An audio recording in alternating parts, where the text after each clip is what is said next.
கர்த்தராகிய இயேசு கிறிஸ்து நாமத்திலே உங்கள் அனைவருக்கும் வாழ்த்துக்கள்.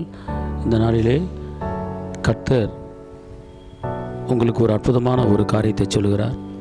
இந்த நாளிலே அநேக தேவ பிள்ளைகள் வாழ்க்கையிலே பலவித சோர்வுகள், பலவித அசதிகள், பலவித சோதனைகள், பலவித கஷ்டங்கள், பலவித நெருக்கங்கள் மத்தியிலே வாழ்ந்து கொண்டிருக்கிறார்கள். இந்த நெருக்கங்களும் இந்த கவலைகள் வராமல் இருப்பதற்கு கர்த்தருடைய ஜீவனுள்ள வார்த்தையை நீங்கள் கேட்டு சரியாக அதை ஃபாலோ பண்ணிங்கன்னா உங்கள் வாழ்க்கையில் கவலை என்பதே வராது. பிலிப்பியர் 4:4 சொல்லுகிறது, கர்த்தருக்குள் எப்பொழுதும் சந்தோஷமாக இருங்கள் என்று மறுபடியும் நான் சொல்லுகிறேன் என்று சொல்லப்பட்டிருக்கிறது. அதாவது ஏன் சந்தோஷமாக இருக்க சொல்கிறாரு அப்படின்னு கேட்டிங்கன்னா, அதாவது மனமகிழ்ச்சி நல்ல ஔஷதம் என்று வேதம் சொல்லுகிறது. அதாவது எந்த அளவுக்கு நம்ம மகிழ்ச்சியாக இருந்தோம்னா அந்த அளவுக்கு நமக்கு சுகம் அப்படியே கூடிக்கிட்டே இருக்கு. நம்ம உடம்புல சுகம் நம்ம உடம்புல கூடிக்கிட்டே இருக்கும். சுகம் குறையாது. எப்போ கூடிக்கிட்டே இருக்கும் அப்படின்னு கேட்டிங்கன்னா, எந்த அளவுக்கு நீங்கள் சந்தோஷத்தை நீங்கள் அதிகமாக வர வச்சுக்கிறீங்களோ அந்த அளவுக்கு உங்களுக்கு சுகம் உங்கள் உடம்புல உங்கள் சரீரத்தில் கூடிக்கிட்டே இருக்கும். பார்த்துக்கொள்ளுங்க. அப்போ நீங்கள் என்ன செய்யணும், கவலைப்படக்கூடாது.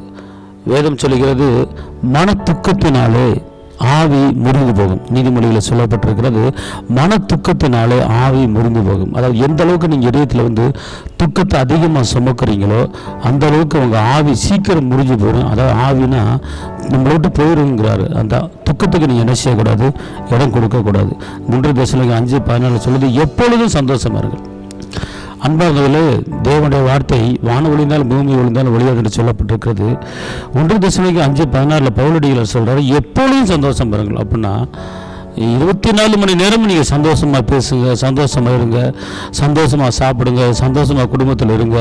எந்த ஒரு கவலைக்கு நீங்கள் இடம் கொடுக்கக்கூடாது. ஏன் இதை சொல்கிறாரு அப்படின்னு கேட்டிங்கன்னா, நீங்கள் கவலைப்படும்போது உங்கள் இதயத்தில் துக்கம் வந்துடும், பாதிப்பு வந்துடும், உங்கள் உறுப்புகள் பாதிக்கப்படும். பார்த்துக்கொடுங்க. அதாவது நம்ம உடம்புல பவர் இருந்துக்கிட்டே இருக்குன்னு பார்த்துக்கொள்ளுங்க. மாத்திரமல்ல, யோவான் 16:20 சொல்லப்பட்டிருக்கு, நீங்கள் அழுது புலம்புவீர்கள், உலகமோ சந்தோஷப்படும், நீங்கள் துக்கப்படுவீர்கள், ஆனாலும் உங்கள் துக்கம் என்ன மாறுமா, சந்தோஷமாய் மாறும் என்று சொல்லப்பட்டிருக்கிறது. உங்கள் துக்கமெல்லாம் சந்தோஷமாய் மாறும் என்று சொல்லப்பட்டிருக்கிறது. அன்பார்ந்தவர்களே, நீங்கள் எவ்வளோ பெரிய துக்கத்துக்கு இருந்தாலும் அந்த துக்கத்தை சந்தோஷமாக மாற்றுகிற கர்த்தர் நம்மோடு இருக்கிறார். நீங்கள் அதை பற்றி நீங்கள் கவலைப்பட வேண்டாம். அது மாத்திரமல்ல, 2 கொரிந்தியர் 7:4 சொல்லப்பட்டிருக்கு, எங்களுக்கு உண்டான சகல உபத்திரங்களையும் பரிபூர்ணமாக சந்தோஷமாக இருக்கிறேன். அதாவது ஒரு மனிதன் என்று இருந்தாலே உபத்திரம் இல்லாமல் இருக்கவே இருக்காது. பார்த்துக்கொள்ளுங்க. ஒரு தாய் ஒரு குழந்தையை பெற்றெடுக்கும் போது உபத்திரப்பட்டு வேதனைப்பட்டு அழுது தான் ஒரு குழந்தையை பெற்றெடுக்கிறாங்க. அதுக்கப்புறம் அந்த குழந்தையை பார்த்தோன்னா ஒரு சந்தோஷம் வருகிறது. அதுபோல தான் ஒரு வாழ்க்கையில், ஒரு குடும்பத்தில் குடும்ப வாழ்க்கையில் சில கவலைகள், சில போராட்டங்கள், சில நெருக்கங்கள், நிந்தைகள், அவமானங்கள் வரும். ஆனால் அதை மேற்கொள்வதற்குண்டான ஒரு வழி என்னன்னு கேட்டிங்கன்னா, நீங்கள் சந்தோஷமாக இருக்குன்னு பார்த்துக்கொடுங்க. உபத்திரத்தில் என்ன செய்யணும், சந்தோஷமாக, அது எப்படின்னா பரிபூர்ண சந்தோஷமாக இருக்கணுமா, 100க்கு 100 சந்தோஷமாக இருக்கணுமா. உபத்திரத்தில் எந்த நேரத்தில் அதிகமாக சந்தோஷமாக இருக்கணும் அப்படின்னு கேட்டிங்கன்னா, எந்த நேரத்தில் உங்களுக்கு கஷ்டம் வருது, எந்த நேரத்தில் உங்கள் வீட்டில் சண்டை வருது, எந்த நேரத்தில் உங்கள் வீட்டில் முறுமுறுப்பு வருது, எந்த நேரத்தில் உங்களுக்கு நிந்தை வருது, அந்த நேரத்தில் நீங்கள் அதிகமான ஒரு சந்தோஷத்தை நீங்களாக வர வச்சுக்கணும். பார்த்துக்கொள்ளுங்க. அப்போ ஒரு மனிதன் கவலைப்படுவதனால சரீரத்தை ஒரு முளத்தை கூட்ட முடியுமா, குறைக்க முடியுமா, ஒன்றுமே செய்ய முடியாது. அப்போ அந்த சரீரத்தில் பார்த்துக்கொள்ளுங்க, நீங்கள் சுகத்தை என்ன செய்யணும், நீங்கள் வர வைக்கணும். பார்த்துக்கொள்ளுங்க. அது மாத்திரமல்ல, 2 கொரிந்தியர் 12:9 சொல்கிறது, கிறிஸ்துவின் வல்லமை என் மேல் தங்கும்படி என் பலவீனங்களிலிருந்து நான் மிகவும் சந்தோஷமாக மேன்மை பாராட்டுவேன். அதாவது பலவீன நேரத்தில் நீங்கள் என்ன செய்யணும், மிகவும் சந்தோஷமாக மேன்மை பாராட்டணும். பலவீன நேரத்தில் ஐயோ நான் முடியாமல் போயிட்டேனே, எனக்கு இந்த இடுப்பு வலிக்குது, குறுக்கு வலிக்குது, வயிற்று வலிக்குது, என்னால் ஒன்றும் சமாளிக்க முடியல, சீக்கிரம் போய் செத்துருவேன் போல தெரியுது, என்னால் முடியல, ஏன் இந்த போராட்டம், ஏன் இந்த பலவீனம் அப்படின்னு சொல்லி தேவையெல்லாம் புலம்பாமல் நீங்கள் அந்த நேரத்தில் நீங்கள் என்ன செய்யணும், நீங்கள் சந்தோஷமாக இருக்குன்னு வேதம் சொல்லுகிறது. நான் திருப்பி அந்த வசனத்தை வாசிக்கிறேன். 2 கொரிந்தியர் 12:9, கிறிஸ்துவின் வல்லமை என் மேல் தங்கும்படி என் பலவீனங்களை குறித்து நான் மிகவும் சந்தோஷமாய் மேன்மை பாராட்டுவேன். அதாவது மேன்மை பாராட்ட வேண்டும். அதாவது பலவீன நேரங்களில் நீ எப்படி மேன்மை பாராட்டு அப்படின்னு கேட்டால், இயேசு எனக்கு சிலுவையில் ரத்த சிந்திருக்கிறாரு, இந்த பலவீனம் என்னை ஒன்றும் செய்ய முடியாது என்று சந்தோஷமாக சொல்லணும். வாதை என் கூடாது தனக்கு பொல்லாமல் எனக்கு நேரிடாது சந்தோஷமாக சொல்லணும். என் துக்கமெல்லாம் சந்தோஷமாக சொல்லணும். எந்த வார்த்தையை நீங்கள் பேசினாலும் வாக்குத்தத்தங்களை நீங்கள் சொந்தமாக்கி, வாக்குத்தத்தங்களை உரிமையாக்கி, இயேசுவின் தலைமுறையில் நான் சுகமாக இருக்கிறேன், நான் உன்னதமானவரின் மறைவிலே மறைந்திருக்கிறேன், சர்வ வல்லவருடைய நிழலில் தங்குகிறேன் அப்படிங்கிற அந்த வார்த்தைகளை நீங்கள் என்ன செய்யணும், சந்தோஷமாக நீங்கள் பேசணும். பார்த்துக்கொள்ளுங்க. ஏன்னா தேவனுடைய வார்த்தை ஜீவன் உள்ளது, உயிர் உள்ளது. பார்த்துக்கொள்ளுங்க. ஏன்னா வசனத்தை அனுப்பி குணமாக்கி அழிவுக்கு அவர் தப்பி வைப்பார். அதனால் இந்த சோர்வு, இந்த பலவீன, இந்த தலைவலி, இந்த கால்வலி, இந்த முட்டு வலி, இந்த முடக்க வலி, இந்த வயிற்று வலி என்னை ஒன்றும் செய்ய முடியாது. உலகத்தில் இருப்பவனை காட்டில் எனக்குள்ள இருக்கிற பெரியவர், நான் பெரிய காரியத்தை பார்ப்பேன் அப்படின்னு சொல்லி நீங்கள் சந்தோஷமாக பேசும்போது கர்த்தர் உங்களுக்கு பரிமாண சுகத்தை கொடுத்துருவார். பார்த்துக்கொள்ளுங்க. அது மாத்திரமல்ல, யாக்கோபு 1:2-3 சொல்கிறது, நீங்கள் பலவிதமான சோதனைகளில் அகப்படும் போது அது மிகுந்த சந்தோஷம் எண்ணுங்கள். பலவிதமான சோதனைகளில் அகப்படும் போது அதை மிகுந்த சந்தோஷம் என சின்ன எண்ணணுமா பார்த்துக்கொள்ளுங்க. சோதனை என்பது ஒரு சோதனை இல்லை, 2 சோதனை இல்லை, 3 சோதனை இல்லை, எத்தனையோ சோதனைகள் வரும். ஒரு குடும்பம்னு எடுத்துக்கிட்டிங்கன்னா, கணவன் மூலமாக சோதனை, மனைவி மூலமாக சோதனை, பிள்ளை மூலமாக சோதனை, வேலை மூலமாக சோதனை, வியாபாரம் மூலமாக சோதனை, பலவித வழியில் உங்களுக்கு சோதனை வரும். பார்த்துக்கொள்ளுங்க. அந்த சோதனைக்கு முழுவதும் நீங்கள் இடம் கொடுத்துடாதீங்க. அந்த சோதனை மேற்கொள்வதற்கு நான் ஒரே ஆயுதம் சந்தோஷம். நீங்கள் கர்த்தருக்குள் எப்பொழுதும் சந்தோஷமாக இருக்கின்ற வசனத்தின்படி அந்த சோதனை மேற்கொள்றதுக்கு ஒரு வழி என்னன்னு கேட்டிங்கன்னா, பைபிள் ஒரு வசனம் இருக்கிறது, எபிரேயர் 2:18. உங்களுக்கு எப்பெல்லாம் சோதனை, உங்களுக்கு எப்பெல்லாம் வேதனை, உங்களுக்கு எப்பெல்லாம் தாங்க முடியாத ஒரு போராட்டம் எப்பெல்லாம் வருகிறதோ அந்த நேரத்தில் நீங்கள் சொல்ல வேண்டிய ஒரே ஒரு வசனம் எபிரேயர் 2:18. அவர் சோதிக்கப்பட்டபடியால் சோதிக்கப்படுவர்களுக்கு உதவி செய்ய அவர் வல்லவராக இருக்கிறார். அவர் சோதிக்கப்பட்டபடியால் சோதிக்கப்படுகிறவர்களுக்கு உதவி செய்ய வல்லவராக இருக்கிறார். அப்படின்னா என்ன அர்த்தம்னு கேட்டால், ஏசப்பா நிந்திக்கப்பட்டிருக்கிறார், ஏசப்பா அவமானப்பட்டிருக்கிறார், ஏசப்பா நொறுக்கப்பட்டிருக்கிறார், ஏசப்பா நமக்காக சிலுவையில் ரத்தம் சிந்திருக்கிறார், ஏசப்பா மூஞ்சில காரி உம்பலப்பட்டு நிந்திக்கப்பட்டிருக்கிறார். எவ்வளோக்கு எவ்வளோ அவமானப்படணுமோ அவ்வளோக்கு அவ்வளோ ஏசப்பா நமக்கு அவமானப்பட்டுட்டார். எவ்வளோக்கு எவ்வளோ நெருக்கப்படணுமோ அவ்வளோக்கு எவ்வளோ நெருக்கப்பட்டுட்டார். அப்போ உங்கள் சோதனை மாறுறதுக்கு நீங்கள் பேச வேண்டிய வார்த்தை என்னன்னு கேட்டிங்கன்னா, இயேசு சோதிக்கப்பட்டபடியால் சோதிக்கப்படுகிற எனக்கு என் தகப்பன் இயேசு உதவி செய்ய வல்லவராக இருக்கிறாரு. அது என்ன சோதனை? அது என்ன சோதனை? கடன் பிரச்சனைங்கிற சோதனை வருதா? அந்த நேரத்தில் இதை பேசுங்க. பலவீனங்கிற சோதனை வருதா? அந்த நேரத்தில் இதை பேசுங்க. குடும்பத்தில் பிரிவினைங்கிற சோதனை வருதா? அந்த நேரத்தில் இதை பேசுங்க. அல்லது ஒரு வேலையில் ஒரு தோல்வி வருதா? அந்த நேரத்தில் இதை பேசுங்க. அப்ப நீங்க இந்த வார்த்தையை நீங்க சொல்லும்போது சோதனையை கொடுக்கிற பிசாசு உங்க வாழ்க்கையில தலையிட முடியாது. காரணம், இயேசு சோதிக்கப்பட்டுட்டாரு. மாக்கா ரீகால் அது சம்முரா கத்துடி மாத்துரா கல் அத்துரா. அன்பார்ந்தவர்களே, இன்னைக்கு அநேக வேதனைப்படுறாங்க. ஏன்? கவலைப்படுறதுனால, சோதிக்கப்படுறதுனால, சோதனைப்படுறதுனால உங்களுக்கு பலவீனம் தாக்குதுங்க. எப்போல்லாம் நீங்கள் சந்தோஷம் இல்லாமல் இருக்கீங்க, உங்களுக்கு பலவீனம் தாக்கிட்டே இருக்கும். ஆனால் சந்தோஷப்பட உங்கள்கிட்ட இருக்கிற சோர்வுகள், உங்கள்கிட்ட இருக்கிற அசதிகள், உங்கள்கிட்ட இருக்கிற பலவீனம் உங்களை விட்டு வெளியேறின்னு பார்த்துக்கொள்ளுங்க. அதுக்கு தான் மன மகிழ்ச்சி நல்ல ஔஷதம் என்பது சுகம். சரிங்களா? மகிழ்ச்சி ஒரு சுகத்தை கொடுக்குது. சுகம் எங்கிரிச்சு அப்படியே பெருகிட்டே போகும் உங்களுக்குள்ள சந்தோஷமா இருக்கிறதுக்கு.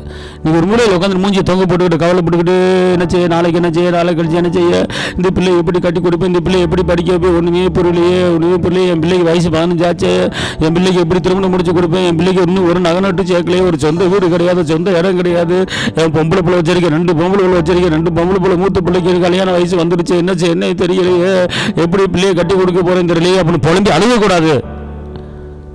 பிள்ளைக்கு 15 வயசு வந்துச்சுன்னா வயசு வரத்தான் செய்யும். 23 வயசுல 25 வயசுல கல்யாணம் முடிச்சு கொடுக்குறீங்க. அதுக்குள்ள எதுக்கு நீங்க பதறீங்க?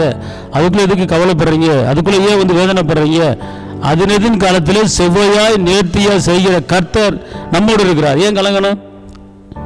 சில பேர் பொம்பளை பிள்ளை வயசு 15 வயசு ஆச்சா உடனே புலம்ப ஆரம்பிச்சிடுவாங்க. ஒரு நகை இல்லை, ஒரு நட்டு இல்லை, ஒரு போல்ட்டு கிடையாது, ஒரு இடம் கிடையாது, எப்படி பிள்ளையை கட்டி கொடுக்க போறேன்னு தெரியல, ஒன்றுமே புரியலையே அப்படின்னு சொல்லி கவலைப்பட்டு புலம்ப ஆரம்பிச்சிடுவாங்க. 25 வயசு கல்யாணம் பண்ணுறதுக்கு இப்போவே 7 வருஷத்துக்கு முன்னாலே புலம்ப ஆரம்பிக்கக்கூடாது. நாளை பிறப்பதை நீ அறியாய். நாளை பிறக்கிறது நம்மளுக்கு தெரியாது. அதன் காலத்தில் கர்த்தர் சரியாக செய்வார். அன்றுண்டு அப்போ கர்த்தர் கொடுக்குறாரா, நடத்துகிறாரா, சந்தோஷம் பாருங்க. கல்யாண வயசில் கர்த்தர் செய்வார்.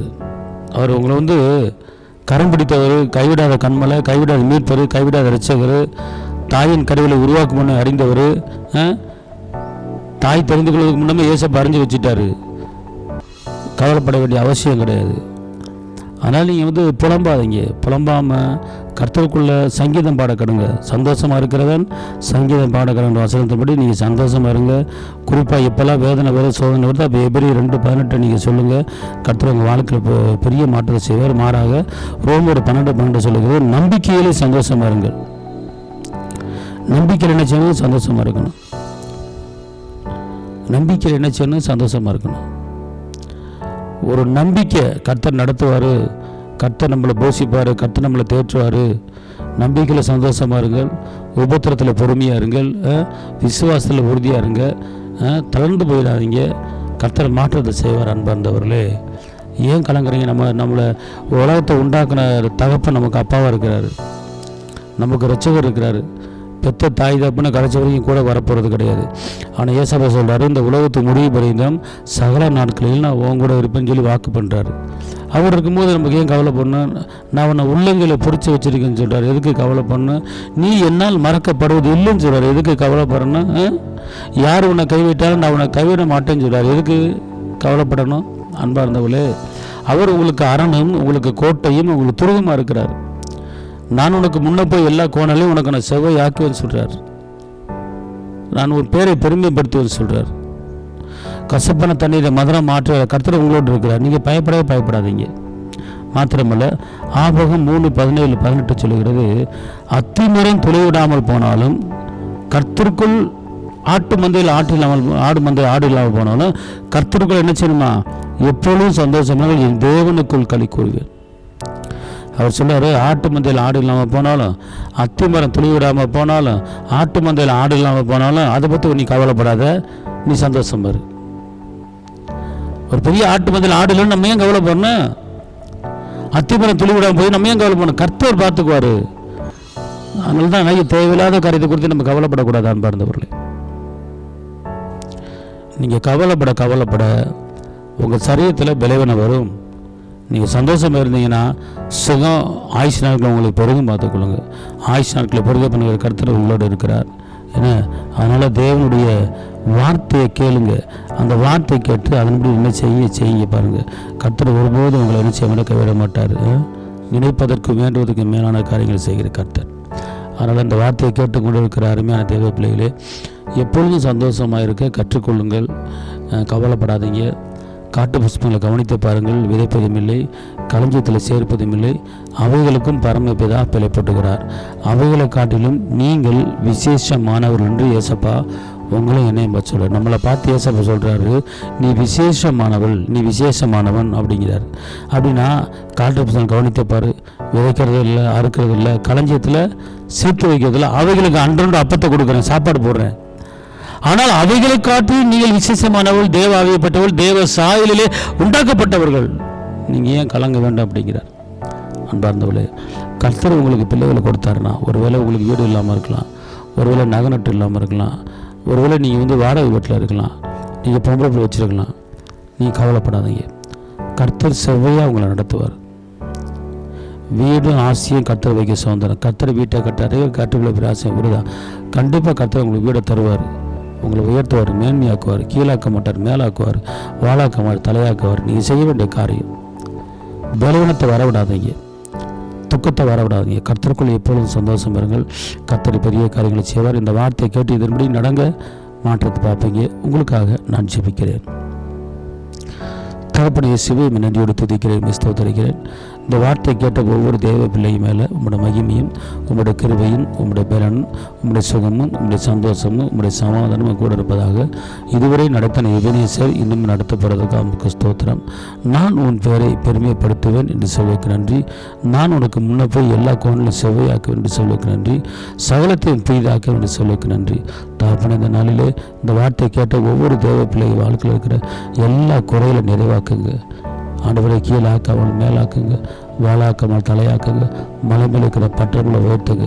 இதுவரை நடத்தின எபினேசர் இன்னும் நடத்த பிறகு ஸ்தோத்திரம். தேவசமான குரலுக்கு நிறுத்த கோட்டைகளை மறைத்துக் கொள்ளுங்க. இயேசுவின் நாமத்தில் பிதாவே, ஆமென். கர்த்தர் உங்களை ஆசீர்வதிப்பார். எல்லா புகழும் இயேசுவுக்கே. ஹல்லேலூயா.